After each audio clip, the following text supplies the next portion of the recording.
प्रकृति बहुत कुछ सिखाती है, बस हमें कुछ करने की ज़रूरत होती है। हमारी आंखों के सामने बहुत कुछ हो रहा है, लेकिन हमें समझ में ही नहीं आ रहा है कि प्रकृति रोज़ सिखा रही है कि जलना तो पड़ेगा, दर्द तो सहना पड़ेगा। और देखो कहानी इसकी, ये बाज है, सभी पक्षियों का राजा द ईगल।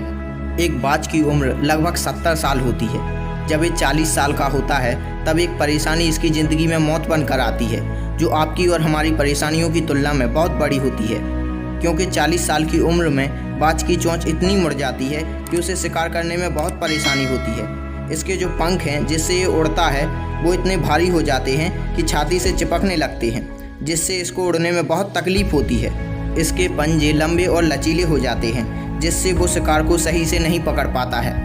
अब इसके पास चॉइस है कि 40 साल के बाद मर जाए, क्योंकि उड़ सकता नहीं है, शिकार कर नहीं सकता, पंख भारी हो गए हैं, शिकार पकड़ नहीं सकता क्योंकि पैर के नाखून खराब हो गए हैं, और अगर पकड़ भी ले तो चोंच से उसको मार सकता नहीं। अब इसके पास चॉइस है कि 40 साल में मर जाए। लेकिन दोस्तों, मैं आपको बताना चाहूँगा कि प्रकृति सिखाती है कि ईगल ऐसा नहीं करता।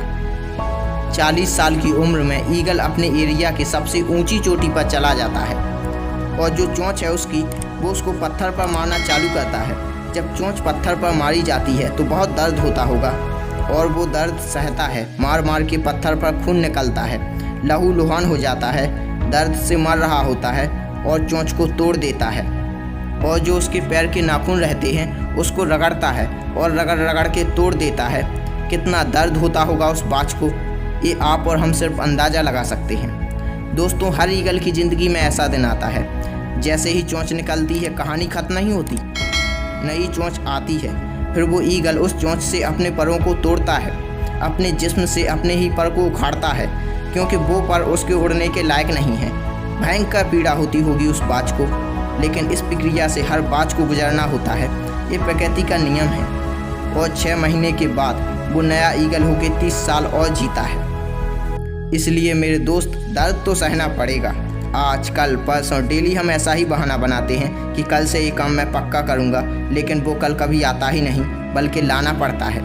दोस्त, सच तो ये है कि आज अगर आप कंफर्टेबल हो जाओगे तो ज़िंदगी अनकंफर्टेबल हो जाएगी, लेकिन अगर आप आज अनकंफर्टेबल हो जाओगे तो ज़िंदगी कंफर्टेबल हो जाएगी।